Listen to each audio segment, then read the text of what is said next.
لیا جی بہت اچھا لو لو اچھا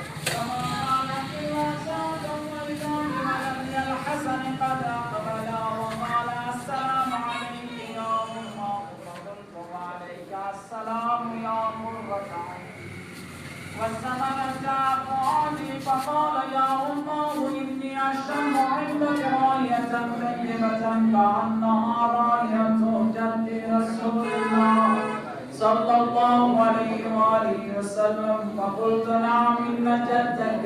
تحت الكساء اللهم صل على فأقبل الحسن نحو الكساء وقال السلام عليك يا جدات يا رسول الله تأذن لي أن أدخل معك تحت الكساء فقال وعليك السلام يا ولدي ويا صاحب حوزي قد عزمت لك فدخل معه تحت الكساء اللهم صل على محمد فما كانت إلا ساعة وإذا بولدي الحسين قد أقبل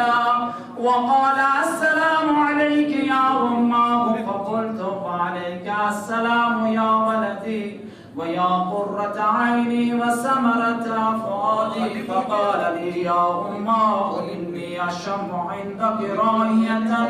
طيبة كأنها راية جدي رسول الله صلى الله عليه وآله فقلت نعم إن جدك وأخاك تحت الكساء فدنا الحسين نحو الكساء وقال السلام عليك يا جداه والسلام عليك يا من اختاره الله أتأذن لي أن